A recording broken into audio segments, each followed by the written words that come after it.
नमस्कार दोस्तों। आज हम भारतीय संविदा अधिनियम के अंतर्गत प्रतिफल के संबंध में चर्चा करेंगे। पिछली बार हमने प्रस्तावना और उसका प्रतिग्रहण कैसे होता है इसके संबंध में पार्ट 1 में उसके संबंध में बात की थी। आज हम प्रतिफल के संबंध में देखेंगे। क्योंकि करार के लिए एक विधिपूर्ण प्रतिफल होना बहुत आवश्यक है।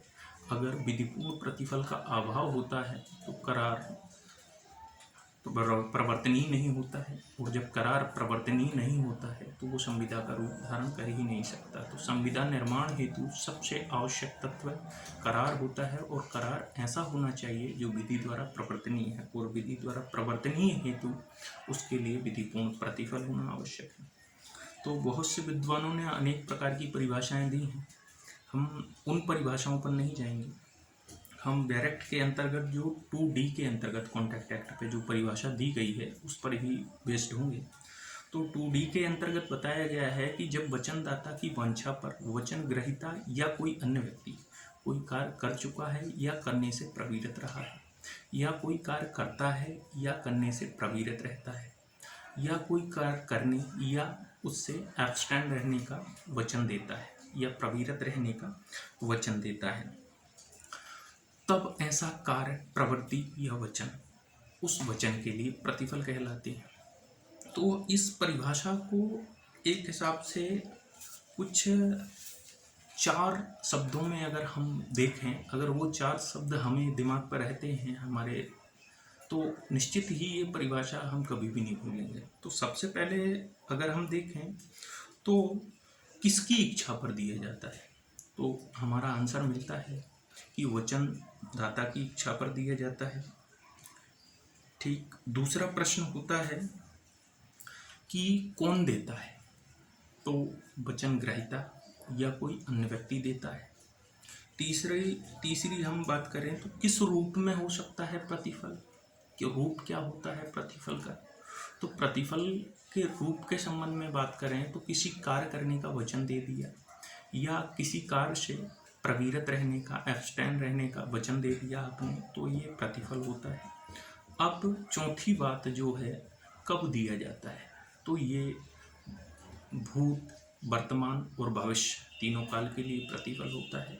इसके संबंध में अलग अलग परिस्थितियां हैं जो हम अभी आगे देखेंगे। तो हमें अगर 4 शब्द याद रहते हैं कि किसकी इच्छा पर दिया जाता है, कौन देता है, किस रूप में देता है और कब दिया जाता है, अगर इन 4 शब्दों के आंसर हमें अपने दिमाग में आ जाते हैं तो प्रतिफल की परिभाषा परिपूर्ण हो जाती है। तो इसके संबंध में हम सबसे पहले आवश्यक तत्वों को देखेंगे कि प्रतिफल के आवश्यक तत्व जो कि मैंने अभी बता दिए हैं, थोड़ा बहुत आगे और इस विषय पर चर्चा करेंगे। इसके बाद देखेंगे कि क्या भूतकालीन प्रतिफल वैध प्रतिफल होता है। इसके बाद देखेंगे कि प्रतिफल का क्या पर्याप्त होना आवश्यक है। इसके बाद वास्तविक होना आवश्यक है क्या, या एक प्रश्न और हमारे मन में आता है या पेपरों में भी कई बार पूछा गया है, ओटी लगाते हैं तो जब ये आता है कि चंदा देने के संबंध में जो वचन किया जाता है, हम और आप चंदा देने का वचन दे देते हैं, भाई हम तुम इतना चंदा दे देंगे, तो कब हम चंदा देने के लिए बाध्य होंगे, या कब सामने वाला हमें बाध्य नहीं कर सकता चंदा देने के लिए। इसके बाद कुछ ऐसे प्रश्न हैं कि क्या आप पर कुछ लीगल लाइबिलिटीज़ हैं, विधिक बाध्यताएं हैं, उनका क्या पालन करने का हम वचन दे देते हैं, तो क्या वो हमारा वचन प्रतिफल होगा, या संविदात्मक कर्तव्य अगर हमारे ऊपर कुछ हैं तो क्या उन संविदात्मक कर्तव्यों को फिर से पालन करने का अगर हम वचन देते हैं तो क्या ऐसा वचन प्रतिफल होगा, या कोई ड्यू है हमारे ऊपर कोई रकम और कम रकम को स्वीकार करने का, या जो भी परिस्थितियाँ होती हैं इस प्रकार का कोई वचन दिया जाता है, तो क्या वो ऐसा वचन हमारा प्रतिफल होगा।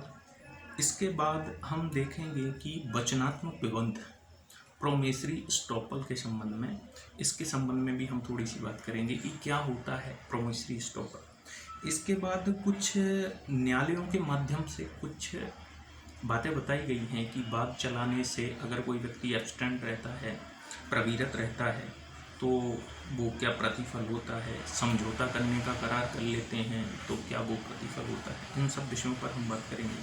तो सबसे पहले हम देखें तो आवश्यक तत्वों के बारे में बात करें।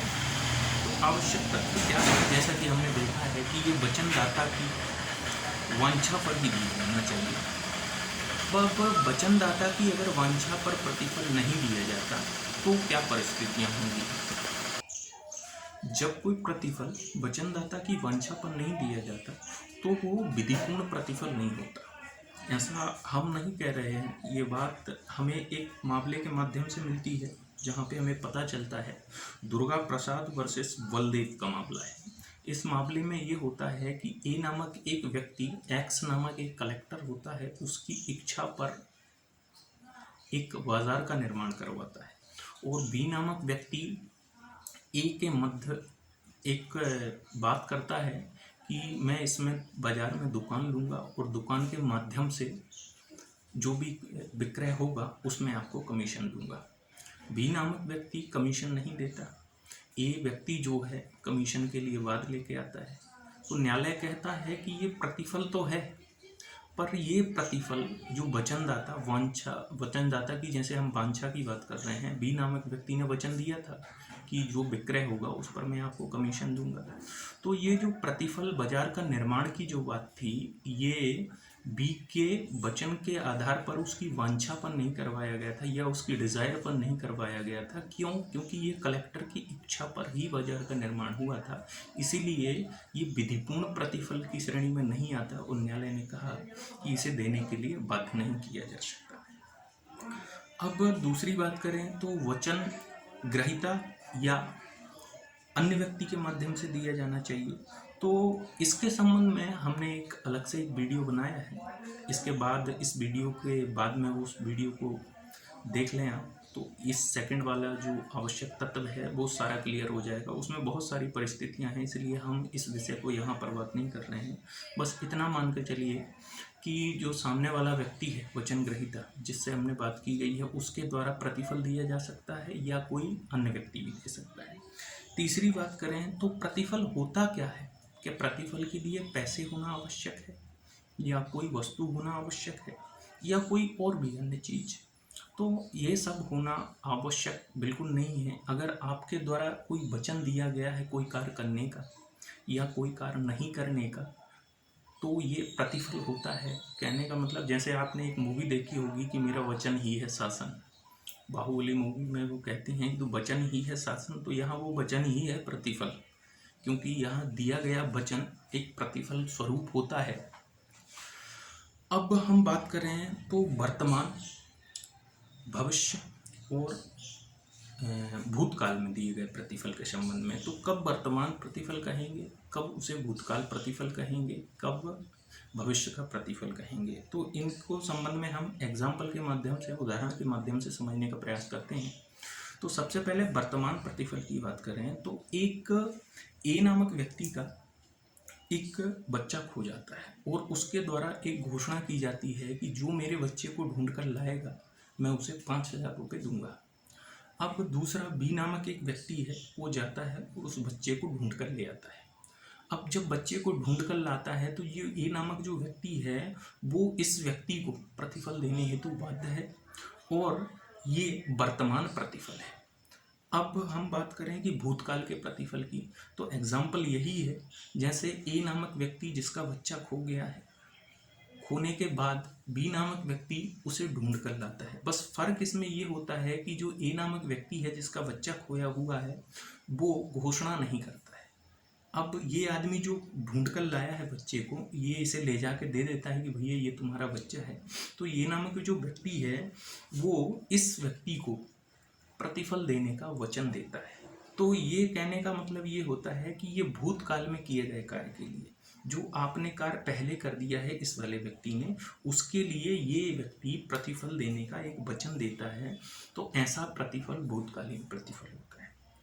अब भविष्य के प्रतिफल की बात करें कि भविष्य में कैसा प्रतिफल होता है, फ्यूचर के प्रतिफल के बारे में देखें तो एक व्यक्ति दूसरे व्यक्ति को कोई कार्य के संबंध में वचन देता है कि भाई तुम मेरा ये कार्य कर दोगे तो मैं तुम्हें इतने पैसे दूंगा। सामने वाला व्यक्ति यही व्यक्ति वचन देता है कि ठीक है, मैं आपका ये कार्य करूंगा।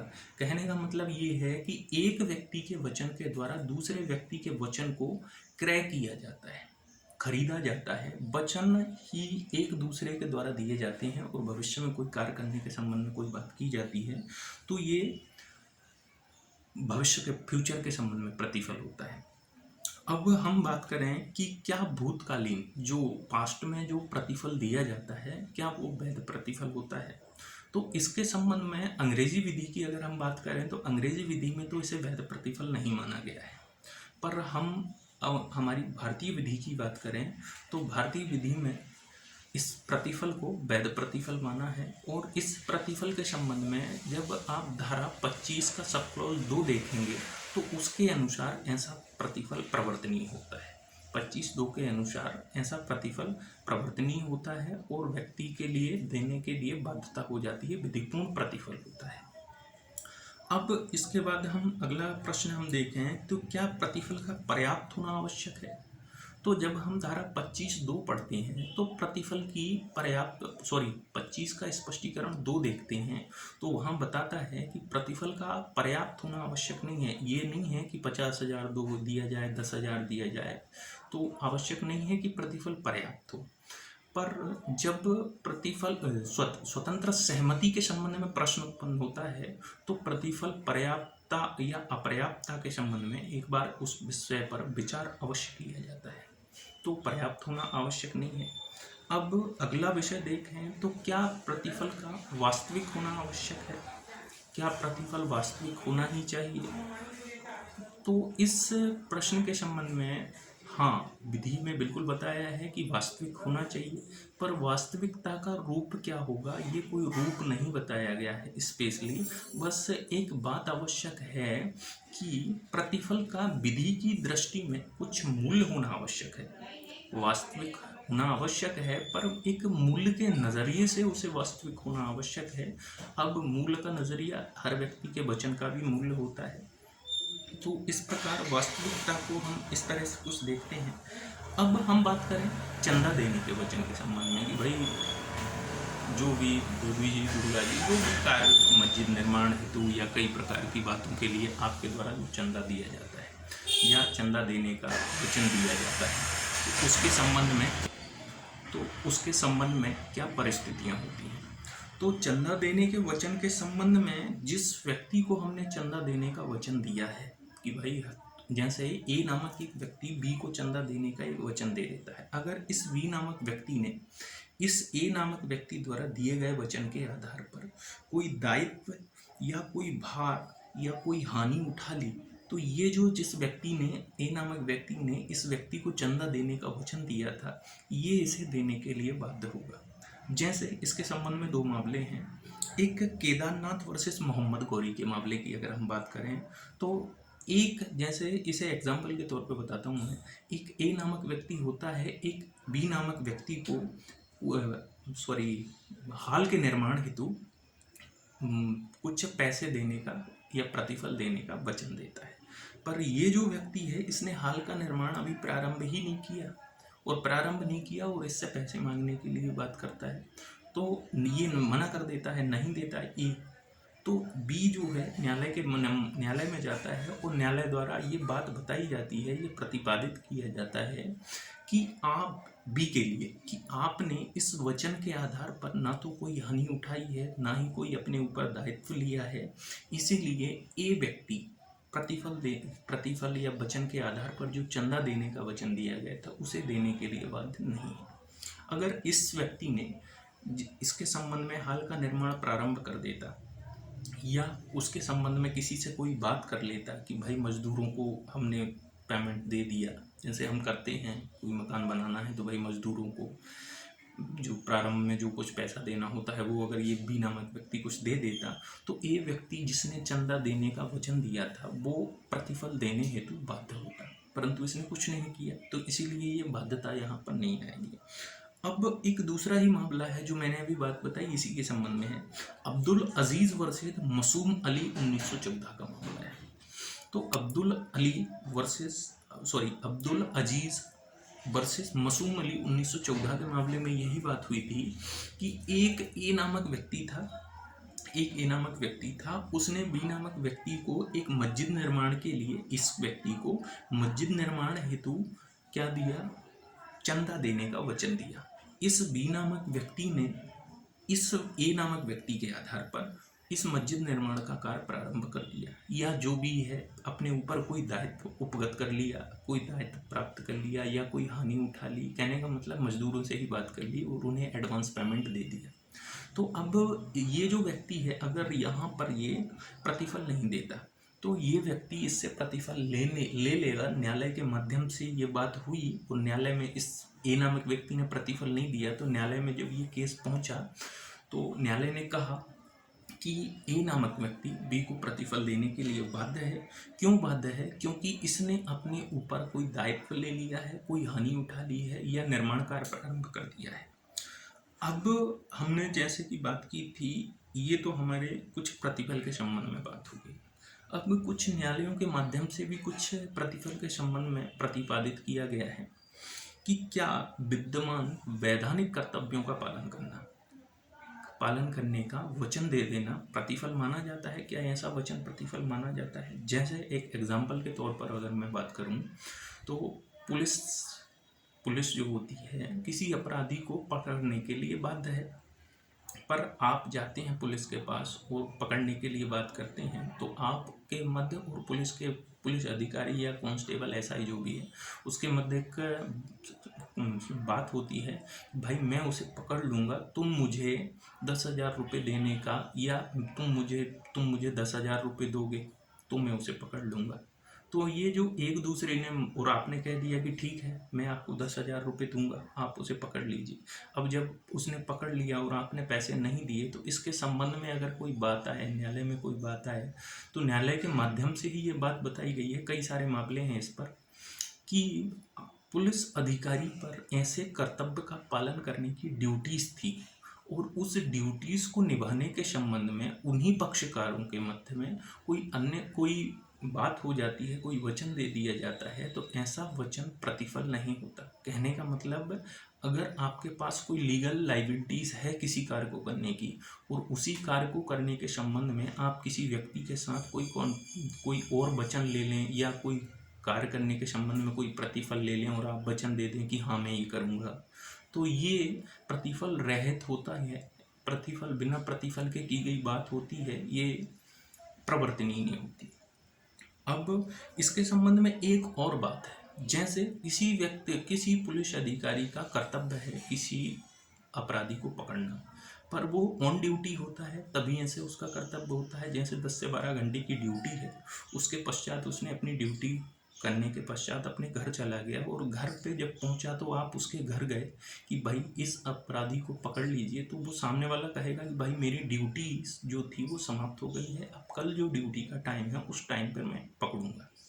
तो अगर ऐसा व्यक्ति, फिर बाद में दोनों के मध्य में ये करार होता है कि भाई ठीक है मैं पकड़ लेता हूँ, अब पकड़ लेता हूँ, तो पकड़ने के पश्चात जो आपके मध्य और उसके मध्य जो करार हुआ है, तो ऐसा करार प्रवर्तनीय होगा। क्यों प्रवर्तनीय होगा?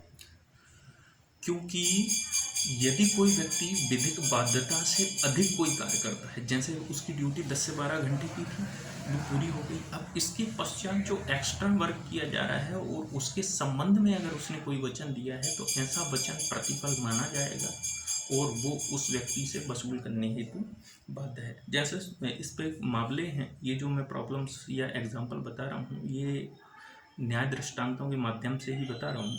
इसके बाद में एक फायरमैन वाला एक मामला आता है। एक फायरमैन का काम होता है, विधिक कर्तव्य होता है कि आग को बुझाए, पर एक व्यक्ति आग बुझाने जाता है और आग बुझाते टाइम वो किसी व्यक्ति की जान, अपनी जान जोखिम में डालकर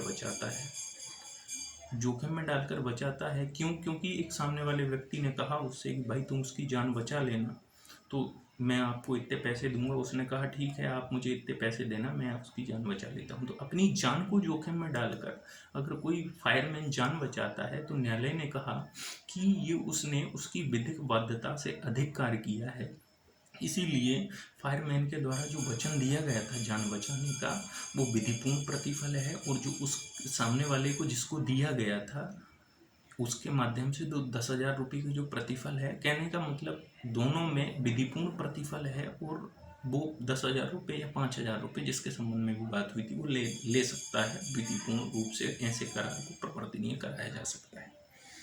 अब इसके बाद हम बात करें तो क्या संविदात्मक कर्तव्य, संविदात्मक कर्तव्यों का पालन करने का हम वचन दे देते हैं। जैसे ए के मध्य और एक बी के मध्य एक संविदा होती है, तो इस संविदा का पालन करना दोनों का परम कर्तव्य है। ऐसा विधि का नियम है कि आप इस संविदा को ब्रीच नहीं कर सकते।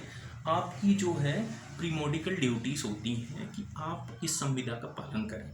अब इन दोनों के मध्य बाद में 1-2 दिन 4 दिन बाद फिर एक कोई कॉन्ट्रैक्ट होता है। क्या कॉन्ट्रैक्ट होता है? जो पूर्व में जो संविदा की गई थी उसी संविदा को पालन करने के लिए एक बाद में एक करार करते हैं। जैसे पहले हमने घर निर्माण के लिए ए और बी के मध्य एक संविदा हुई कि भाई तुम मेरा घर निर्माण करना, मैं तुम्हें इतने पैसे दूंगा, तो एक संविदा हो गई। इसके बाद 4 दिन के पश्चात या 8 दिन या 1 महीने के बाद ए और बी के मध्य एक पुनः उसी निर्माण के संबंध में एक संविदा होती है कि ए कहता है कि मैं तुम्हारा काम 10 दिन या 20 दिन के अंदर कर दूंगा, आप मुझे बी से कहता है कि 10,000 रुपये देना। ए ने एक वचन दिया बी को, बी ने वचन दिया कि ठीक है मैं आपको 10,000 रुपये दूंगा। जब ए ने ऐसा निर्माण कर दिया और बी ने उसे पैसे नहीं दिए तो ए न्यायालय के पास जाता है और न्यायालय से कहता है कि साहब मैंने तो इसे बात हो गई थी, वचन दे दिया था कि कर दूंगा, इसने 10,000 रुपये देने का वचन दिया था।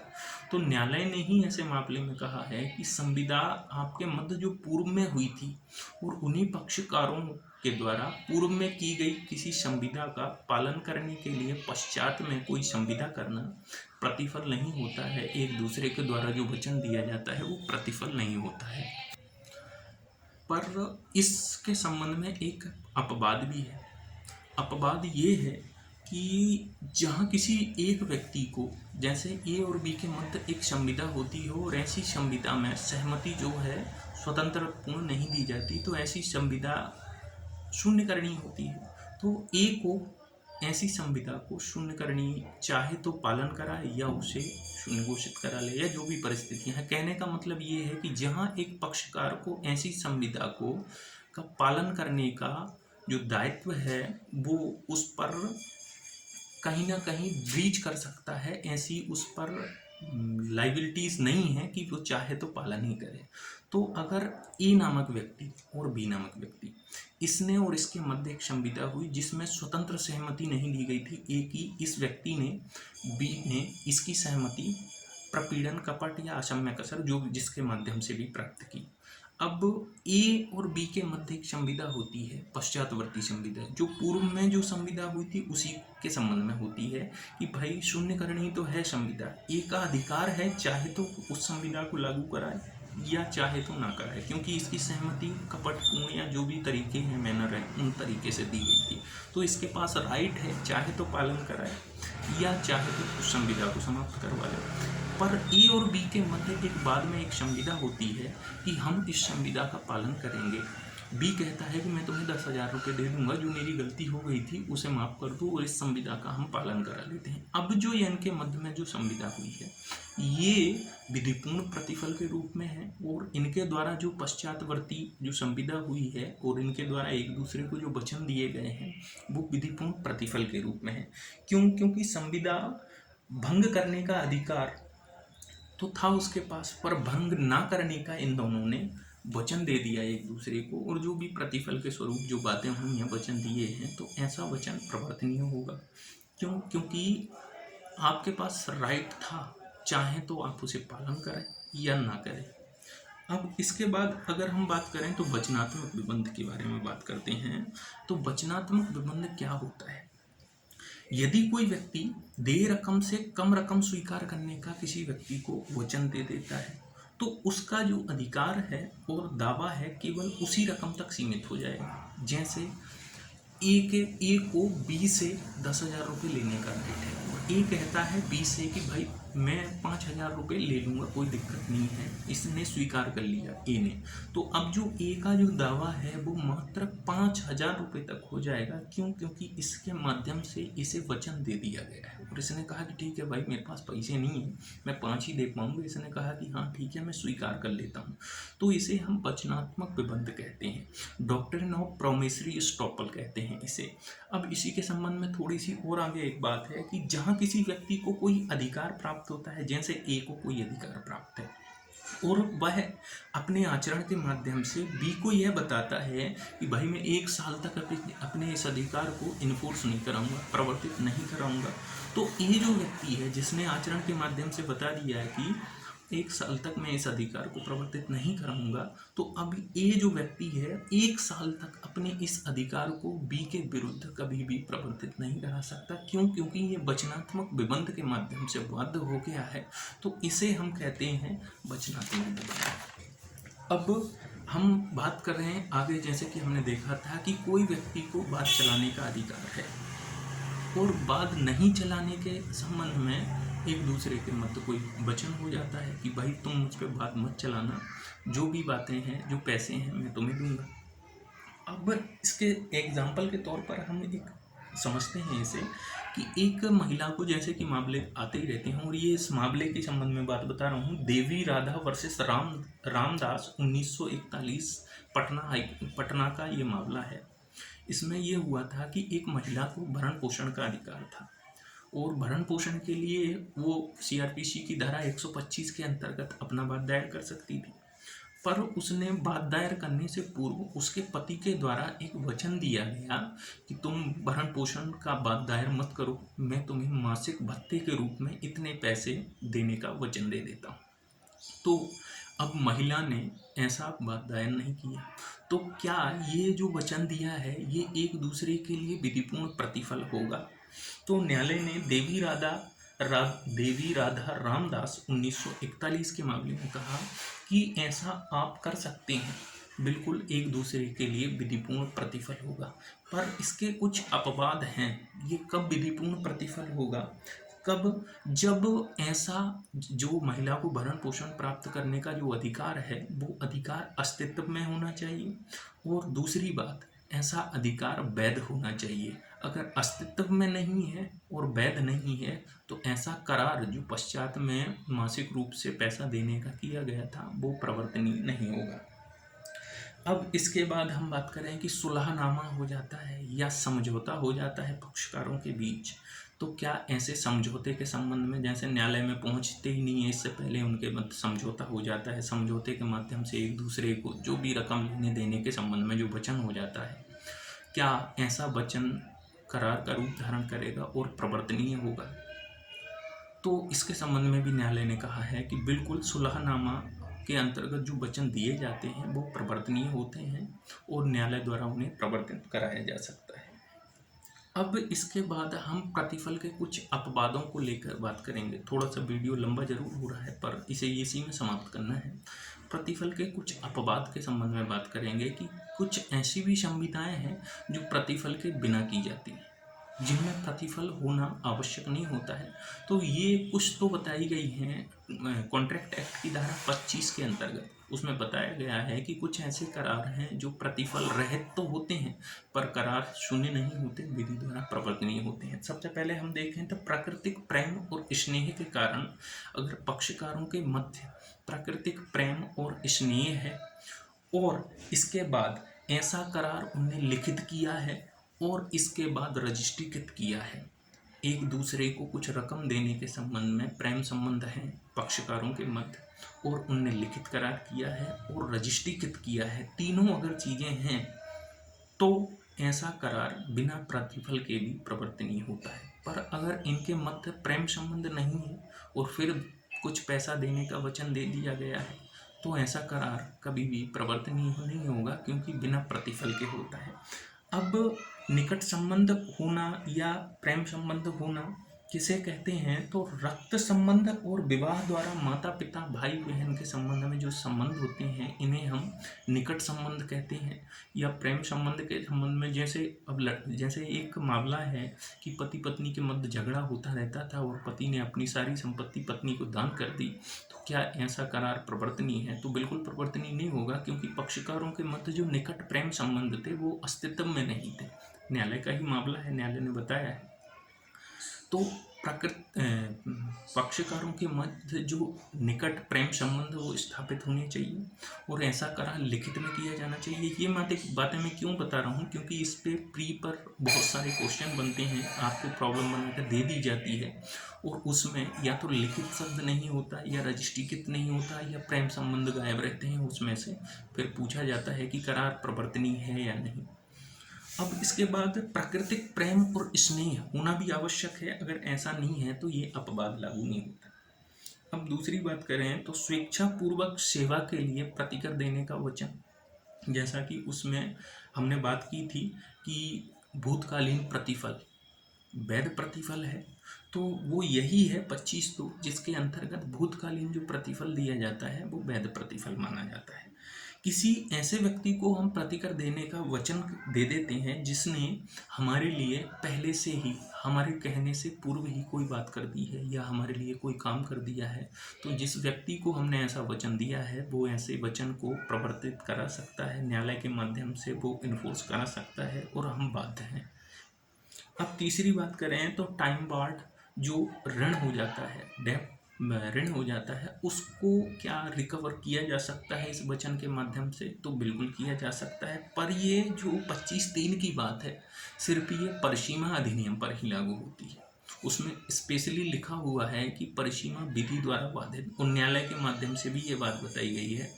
अब किसी आपको जैसे कोई व्यक्ति आपसे कोई ऋण लिया, और एग्जाम्पल बता रहा हूँ, 3 महीने के अंदर उसे बाद लगाना था, पर 3 महीने तक उसने बाद नहीं लगाया। अब 3 महीने के पश्चात आपके द्वारा लिखित और हस्ताक्षरित रूप से उसे एक वचन दे दिया जाता है कि भाई ये ऋण समय बाधित हो गया है पर मैं आपको दूंगा, तो सामने वाला ऐसे वचन को प्रवर्तित करा सकता है।